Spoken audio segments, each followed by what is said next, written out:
The old Vorthik warrior stood at the front of the lecture hall, his silver scales catching the light from the overhead panels. Zekthara had 4 arms, but now he was missing his left eye. A deep scar ran from his forehead down to his jaw. The young cadets from different alien species sat in silence, waiting for him to speak. "You want to know about humans," Zekthara said, his voice rough like grinding stone. "You think they are just another species. You think they are weak because they have no claws, no thick skin, no natural weapons. You are wrong, dead wrong." He moved closer to the first row of seats. A young Zelari cadet shrank back when the old warrior's remaining eye focused on him. "Let me tell you about the first time I saw humans in battle. It was on Zerian Prime, a mining world in the Outer Rim. The planet was covered in toxic swamps that could melt through our combat armor in minutes. The air was filled with acid rain that burned our lungs. The gravity was 3 times what most of us could handle. We thought no one could survive there." Zekthara paused, remembering. His claws clicked against the metal podium. "We were wrong. The humans were already there. They had been living in those swamps for months, setting up mining operations like. It was nothing.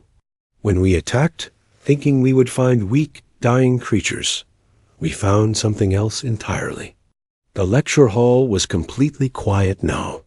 Even the air recycling system seemed to hum more softly. I led 300 Vorthik warriors into that swamp.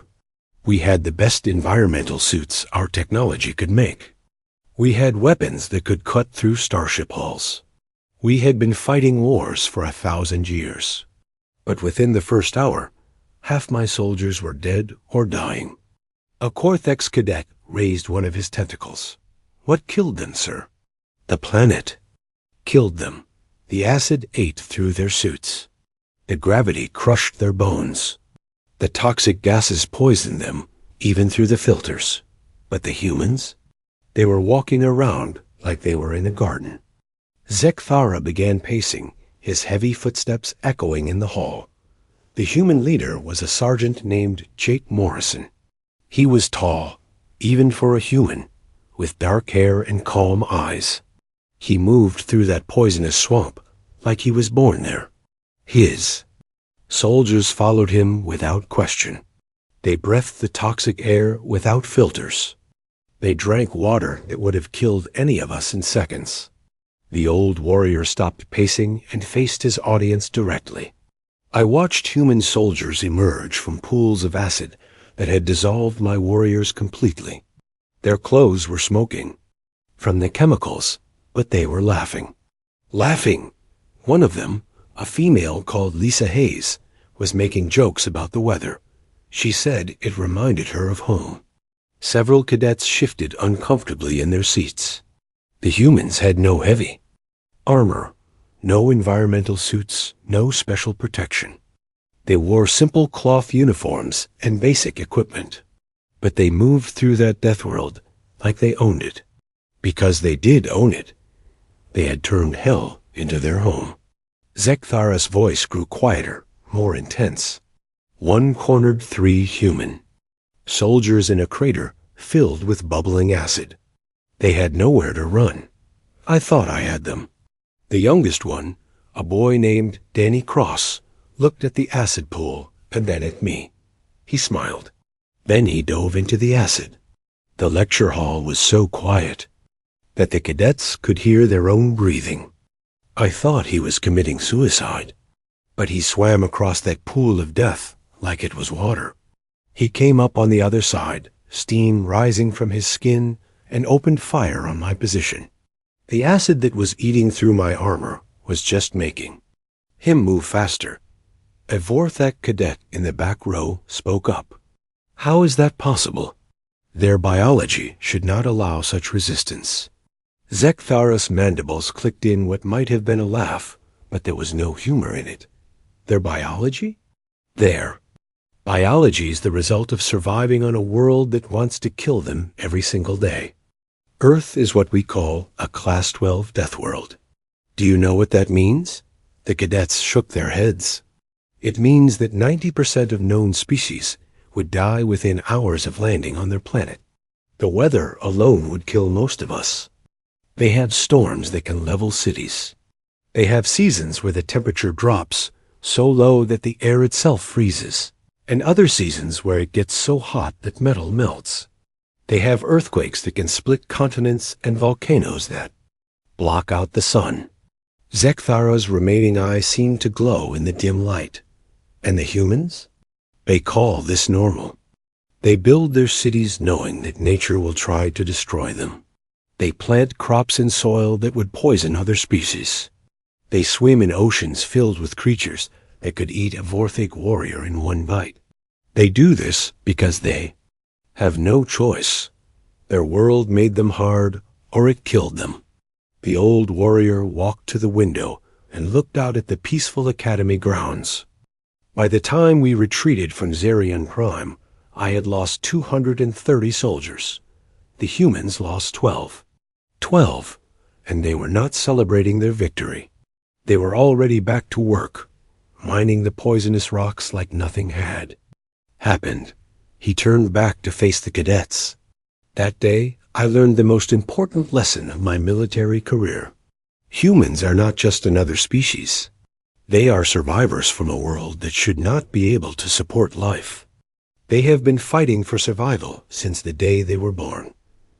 Every human you meet has already won a war just by existing. The silence in the lecture hall was complete. Young alien minds were trying to process what they had heard. This is why we fear them, Zekthara said softly. Not because they are stronger or faster or smarter than us, but because they come from a place where only the strongest, fastest, and smartest survive. They are what happens when evolution decides to create the perfect predator. He moved back to the podium, his forearms clasped behind his back. And that was just the beginning of my education about humanity. What I learned next was even more terrifying. Zekthara walked closer to the front row of cadets, his remaining eye scanning their faces. The young aliens were already looking uncomfortable, but he was just getting started. You think what happened on Zerion Prime was bad? That was nothing. Compared to what I saw on Kepler 442b, that battle taught me the most dangerous truth about humans. They do not know when to quit. The old warrior's claws drummed against the podium as he remembered. It was supposed to be a simple cleanup operation. The humans had a small colony on Kepler 442b, maybe 2,000 people. We had surrounded them with 15,000 Vorthig soldiers. Our ships controlled the skies. Our weapons were superior. By every military calculation, the humans should have surrendered within hours. A Zelari cadet raised her hand. Did they surrender? Zekthara's mandibles clicked in what might have been dark amusement. Surrender? They had never heard the word. The colony was defended by maybe 300 human soldiers. They were outnumbered 50 to 1. Half of them were wounded. Their ammunition was running low. Their communications were cut. Any sane species would have raised the white flag. He paused, letting the numbers sink in. Instead, they dug in deeper. The human commander was a captain named Ryan Stone. He was a big man with gray hair and scars on his hands. During the first day of fighting, a plasma bolt took off his left arm at the shoulder. We thought that would end his resistance. The lecture hall was silent, except for the soft hum of the air systems. Captain Stone tied a tourniquet around his stump and kept fighting. He did not ask for medical help. He did not retreat to a safe position. He grabbed his weapon with his remaining hand and continued giving orders. For 6 hours, he commanded. His troops, while bleeding from a wound that would have killed most species from shock alone. Zekthara began pacing again, his heavy footsteps echoing. The humans had retreated to a small bunker complex at the edge of the colony. We had them completely surrounded. Our artillery was pounding their positions. We could see their wounded being carried inside. We intercepted their communications. They were running out of everything: food, water, ammunition, medical supplies. A Cortex cadet spoke up. Surely they knew they could not win? They knew exactly what their situation was. But that knowledge did not make them weak. It made them angry, very angry. The old warrior stopped pacing and faced his audience directly. Inside that bunker, Captain Stone had maybe 50 soldiers still able to fight. The rest were wounded or dead. Among them was a medic named Amy Foster. She was small, even for a human, with red hair and quick hands. She had been treating wounded soldiers for 3 days straight without sleep. Zekthara's voice grew quieter, more intense. Amy Foster was working on a soldier who had lost both legs when our artillery hit the medical section. The blast should have killed her instantly. Instead, she threw herself over her patient and took the shrapnel in her back. She kept working on the wounded man even as her own blood pooled on the floor. Several cadets shifted uncomfortably in their seats. With Amy Foster was an engineer named Nick Torres. He was young, maybe 25 in human years, with dark skin and clever eyes. While the medic worked on the wounded, Torres was working on something else. He was turning their bunker into a bomb. The lecture hall was completely quiet now. Torres had been rigging explosive charges throughout the bunker complex, not to defend against us, but to collapse the entire structure. He was planning to bury his own people alive rather than let them be captured. A Vorthic cadet in the back row spoke. That makes no sense. Why would they kill themselves? Zekthara's remaining eye focused on the young cadet. Because they were not just soldiers. They were protecting the colony. 2,000 human civilians were depending on them. As long as we were focused on the bunker, the civilians had time to escape. The old warrior walked to the window and looked out at the peaceful academy grounds. On the final day, we prepared for our last assault. We had brought up our heaviest weapons. We had positioned our best troops. We were ready to finish off the remaining humans and claim our victory. He turned back to face the cadets. Captain Stone made his final transmission that morning. He spoke to his remaining soldiers with his one good arm wrapped around his wounded chest. He told them they had done their duty. The civilians were safe. The colony ships had escaped. Now it was time to make sure the enemy paid for their victory. Zekthara. Voice became barely a whisper. When we breached the bunker, we found Captain Stone standing in the main corridor. He was holding a detonator in his right hand. His left arm was gone. His chest was wrapped in bloody bandages. He was dying on his feet, but he was smiling. The silence in the lecture hall was absolute. He looked at me and said 3 words that still wake me up at night. He said, "See you later." Then he pressed the button. Several cadets flinched. The explosion killed Captain Stone instantly. It killed Amy Foster, who was still treating wounded soldiers. It killed Nick Torres, who had wired the charges. It killed all 47 remaining human soldiers. But it also killed 300 of my warriors and brought down half the mountain on top of us. Zekthara moved back to the podium, his 4 arms clasped behind his back. We won that battle. We took the planet. But we lost more soldiers in that bunker than the humans had started with. And every one of my surviving warriors knew the truth. Those humans had not lost. They had chosen to die rather than let us win easily. He looked directly at each cadet in turn. That is when I learned the most terrifying thing about humans. They do not fight to win. They fight to make sure their enemies lose, even if it costs them everything. Especially if it costs them everything. The old warrior's voice grew hard as stone. A cornered animal is dangerous, but a cornered human is something else entirely. They become a force of nature. They become death itself, and they will drag you down with them. He paused, letting his words sink in. And that was still not the most frightening thing I learned about humanity. What came next was worse. Zekthara stood silent for a long moment, his remaining eye distant with memory. The cadets waited, some leaning forward in their seats, others sitting back as if trying to distance themselves from what they were hearing. The third lesson I learned about humans came during the siege of New Harmony. This was different from the other battles. This time, we were not fighting for territory or resources. We were fighting to evacuate civilians from a dying world.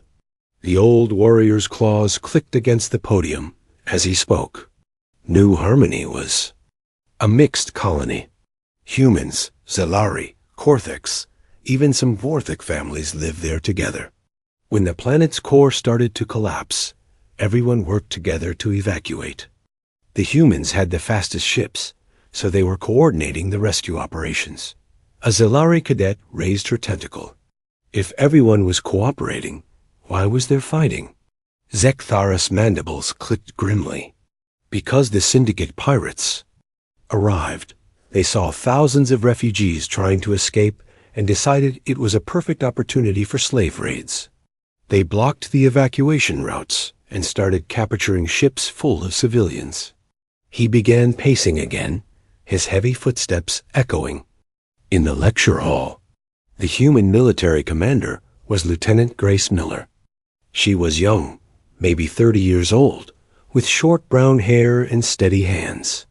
She had been born on New Harmony and knew every family in the colony. When the pirates attacked, she had a choice. She could save her own people and leave the aliens behind, or she could risk everything to save everyone. The lecture hall was quiet except for the soft hum of the air recycling system. Lieutenant Miller chose to save everyone. She divided her forces into small teams and sent them into the most dangerous parts of the collapsing city.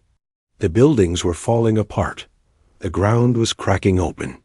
Poisonous gases were leaking from the planet's core. Most species would have declared the mission impossible. Zekthara stopped pacing and faced his audience directly. But humans do not think like most species. When Lieutenant Miller asked for volunteers for the most dangerous rescue missions, every single human soldier stepped forward. Not some of them, all of them.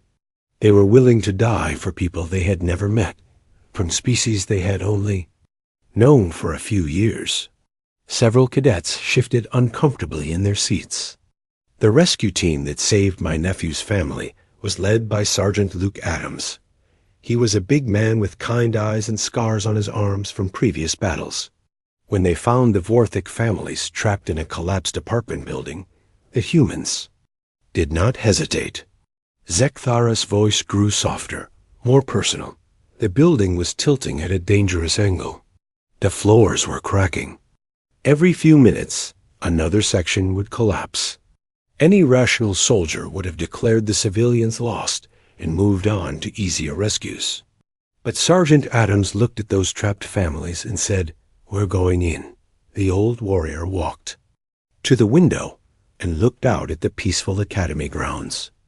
Adams and his team, including Corporal Kate Webb, a small woman with quick reflexes and a steady voice, formed a human chain through the collapsing building.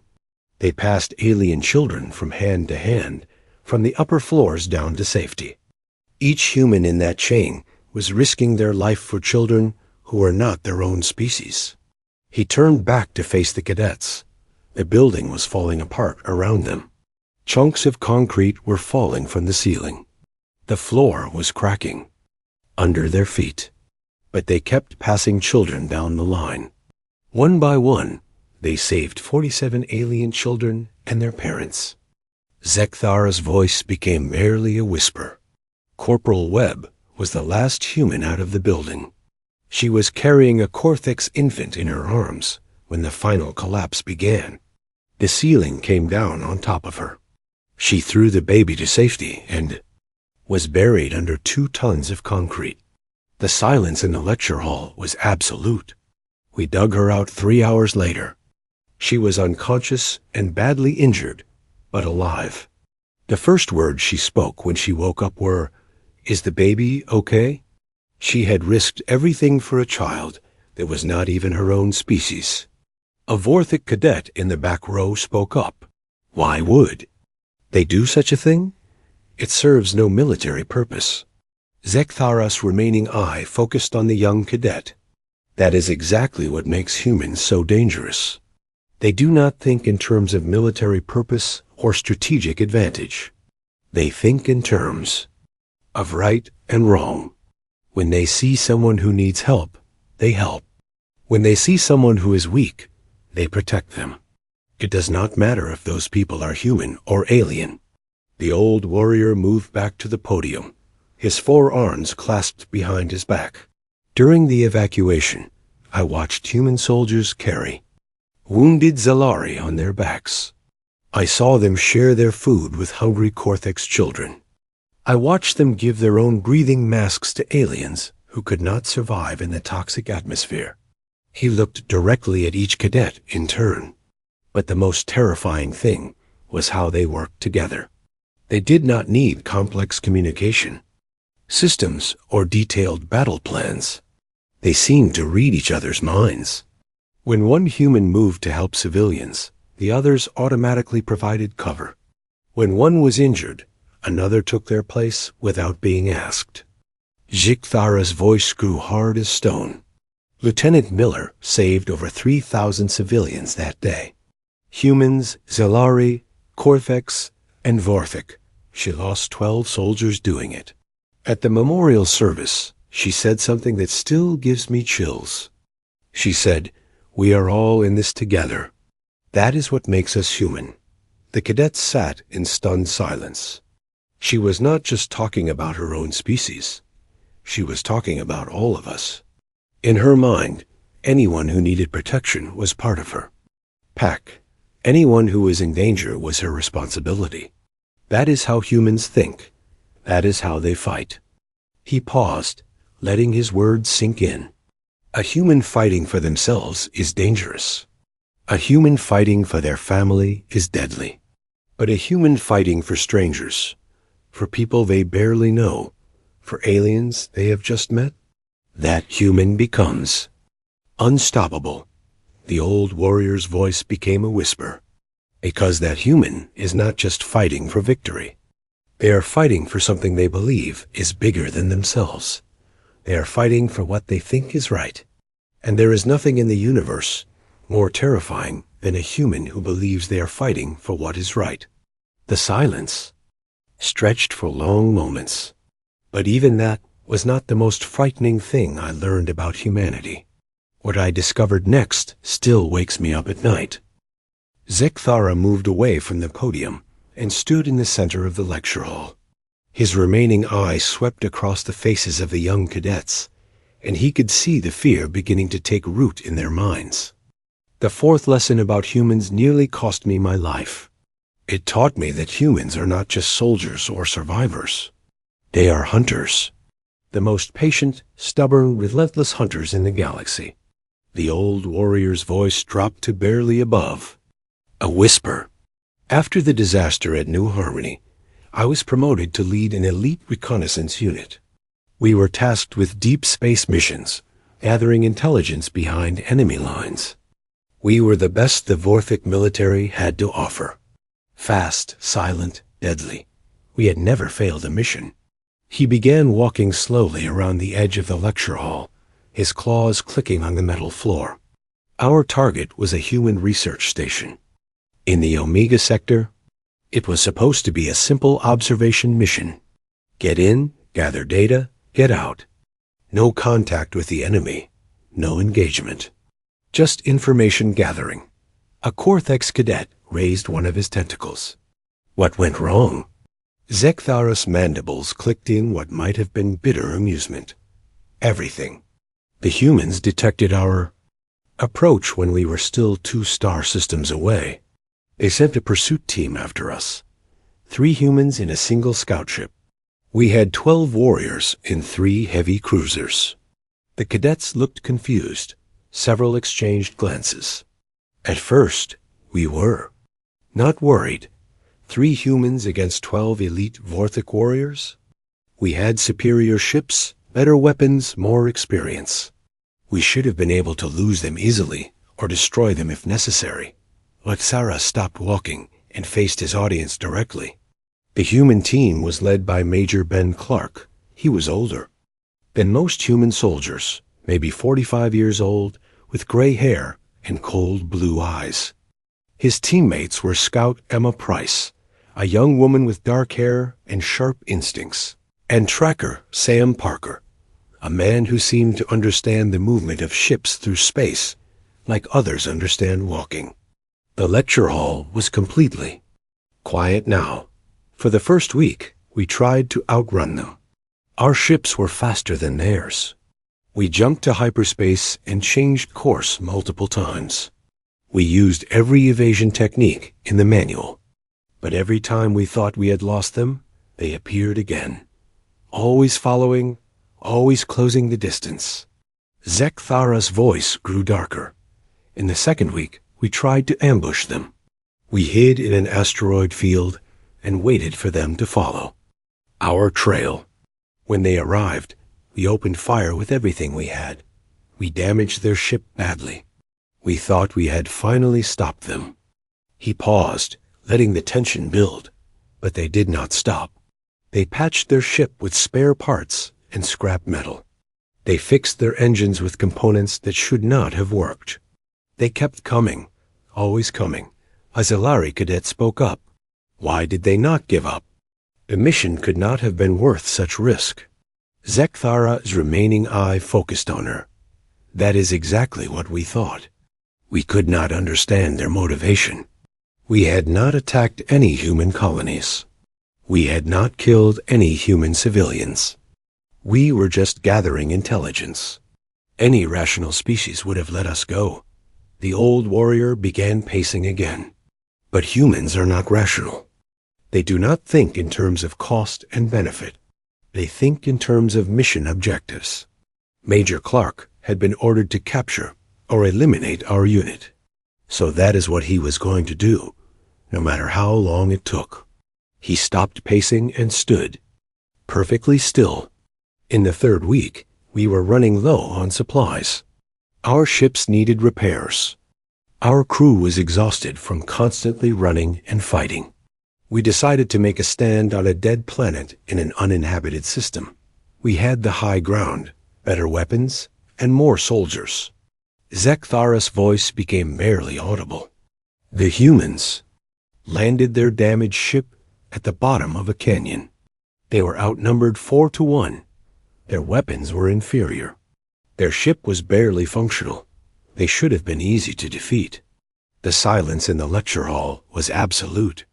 But they did not attack us directly.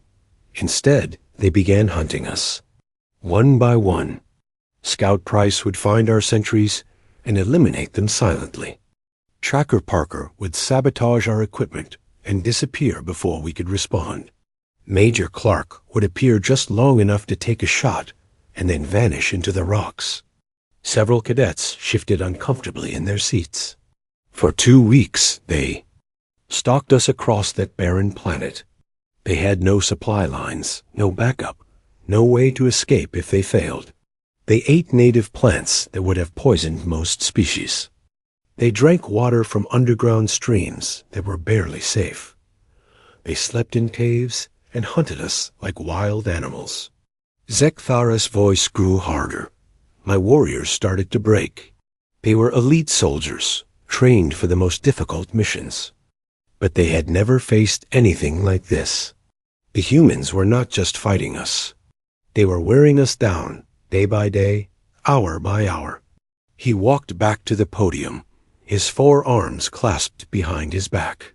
Emma Price tracked us through terrain that should have been impossible to navigate. She followed footprints that were days old. She could tell which direction we were moving by the way dust had settled on rocks.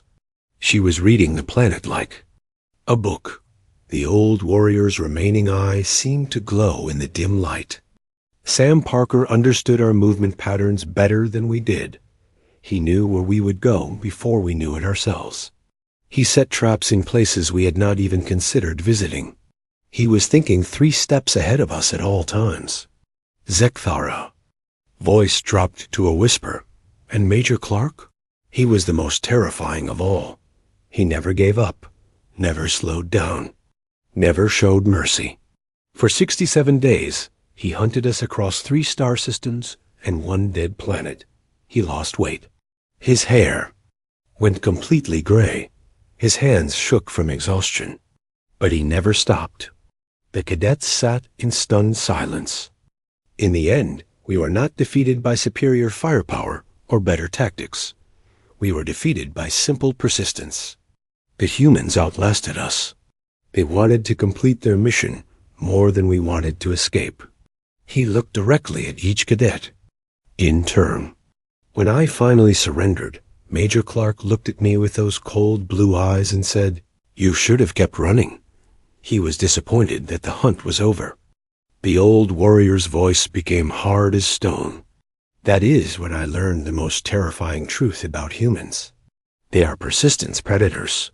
They do not need to be faster or stronger or smarter than their prey. They just need to be more stubborn. They will follow you to the ends of the galaxy if necessary. They will chase you until you die of exhaustion or give up from despair. He paused, letting his words sink in. And even that was not the most frightening thing I learned about humanity. What I discovered in my final encounter with them was far worse. Zekthara stood motionless at the front of the lecture hall for a long moment. His remaining eye was distant, lost in memories that clearly caused him pain. When he finally spoke, his voice was barely above a whisper. The final lesson I learned about humans happened at Colony 7. It was my last battle against them. After that day, I retired from military service. I could not fight anymore. Not after seeing what humans become when you threaten their children. The old warrior's claws scraped against the metal podium as his hands tightened into fists. Colony 7 was a farming settlement on the edge of human space. 3,000 civilians lived there. Families with children, elderly people, farmers, who had never held weapons. It was supposed to be an easy target. He began walking slowly around the lecture hall, his heavy footsteps echoing in the silence. I was commanding a full assault force. 5,000 Vorthic warriors, supported by airstrikes and heavy artillery. We had orders to capture the colony and take the civilians as slaves for the work camps. It should have been a simple operation. A young Vorthic cadet in the front row shifted uncomfortably. What was the colony's defense? Zekthara's mandibles clicked grimly. 200 human soldiers? Most of them were reservists, part-time militia, who trained on weekends. They had basic weapons and no heavy equipment. By every military calculation, they could not hold out for more than a few hours. The lecture hall was completely quiet now. Even the air recycling system seemed to hum more softly. The human commander was Helen Gray. She was a small woman, maybe 40 years old, with graying hair and tired eyes. She had been a teacher before the war, not a soldier. But she stood in front of those 200 defenders and told them they were going to hold the line. Zekthara stopped walking and faced his audience directly. For the first 3 days, the battle went exactly as we expected. We pushed the humans back from their outer defenses. We destroyed their heavy weapons. We cut their supply lines. Commander Gray's forces were retreating to the center of the colony, fighting for every building, every street. His voice grew darker. With Gray were Captain Nat Johnson, a man who had been a mechanic before the war, and Lieutenant Rachel Stone, barely 25 years old and fresh from officer training. They were not elite soldiers. They were ordinary people defending their home. The old warrior's remaining eye seemed to glow in the dim light. On the 4th day, we made our final assault. The humans had been pushed back to the school and the hospital at the center of the colony. We could see human children watching from the windows. We could hear them crying. We thought the sight of their own children in danger would make the human soldiers surrender. Zekthara's voice dropped to barely a whisper. We were wrong, terribly wrong. When my soldiers began advancing toward the school, something changed in the human defenders. They had been fighting bravely before, but now they became something else entirely. Several cadets leaned forward in their seats. Commander Gray emerged from behind her barricade and walked directly into our gunfire. She was not seeking cover or trying to be tactical. She was simply walking toward the enemy, firing her weapon and screaming orders to her soldiers. Plasma. Bolts were hitting the ground around her feet, but she did not stop. The silence in the lecture hall was absolute. Captain Johnson saw a group of my warriors trying to flank around toward the hospital, where wounded children were being treated. He grabbed a rocket launcher and charged directly at them. Not strategically, not tactically. He just ran straight at 12 armed Vorthic soldiers, firing everything he had. Zekthara's voice became strained. Lieutenant Stone organized the civilian evacuation while under heavy fire. She was moving children from the school to safer buildings, carrying them in her arms while explosions went off around her. When a piece of shrapnel cut open her leg, she kept walking. When a plasma bolt burned her shoulder, she kept carrying children. The old warrior walked back to the podium, his forearms shaking slightly. But the moment that still wakes me up at night was when one of my soldiers made a terrible mistake. A young Vorthic warrior, scared and confused in the battle, fired a rocket at a group of human children who were running between buildings. Zekthar's voice cracked. The rocket killed 6 human children instantly. Boys and girls, maybe 8 or 10 years old. They died while trying to reach their parents.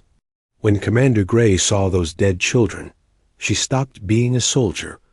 She stopped being human. She became something that I still cannot understand. The cadets sat frozen in their seats. Gray let out a sound that was not quite a scream and not quite a roar. It was the sound of rage given voice. Then she began moving toward my position.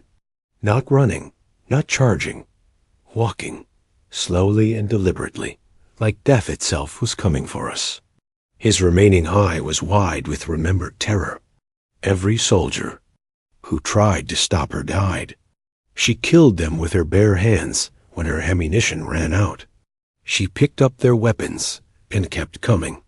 Plasma bolts hit her chest and arms, burning through her uniform, but she did not slow down. Zekthara's voice became barely audible. Captain Johnson and Lieutenant Stone followed her.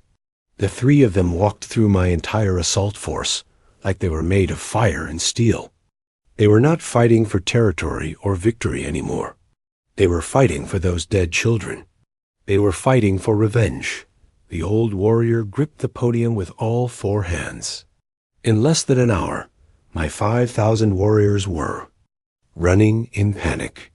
Not retreating, not regrouping, running. We left our weapons, our wounded, our vehicles. We fled from 3 humans who had become forces of nature. He looked directly at each cadet in turn. I tried to call for orbital bombardment to stop them. My own ships refused the order. The crews had seen what those humans were capable of. They were afraid to make them angrier. Zekthara's voice became hard as stone.